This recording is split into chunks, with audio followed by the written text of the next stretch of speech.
কয়েক বছর আগে সামাজিক যোগাযোগ মাধ্যমে অভিনেতা ডনের সঙ্গে এক নারীর অন্তরঙ্গ ছবি ভাইরাল হলে তা নিয়ে ব্যাপক আলোচনা সমালোচনা শুরু হয়। ছবিতে থাকা নারীকে সালমান শাহর স্ত্রী সামিরা বলে দাবি করা হলেও পরে এ নিয়ে ভিন্ন তথ্য সামনে আসে। ছবিটির সত্যতা ও নেপথ্যের ঘটনা নিয়ে সে সময় কথা বলেছিলেন সামিরা এবং সালমান শাহর বন্ধু মোস্তাক ওয়াহিদ।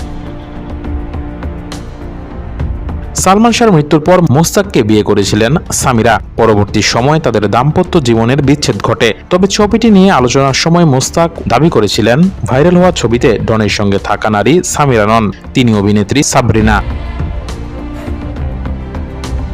মোস্তাকের ভাষ্য অনুযায়ী আশা ভালোবাসা সিনেমার শুটিং চলাকালে ছবিটি তোলা হয়েছিল। তিনি বলেন, সামিরা আমাকে বলেছে এ ছবির পেছনের কাহিনী। এটা আশা ভালোবাসা সিনেমার শুটিং চলাকালীন তোলা। ডনের সঙ্গে যে মেয়েটিকে দেখা যাচ্ছে সে সামিরা নন, ছবির মেয়ে নায়িকা সাবরিনা।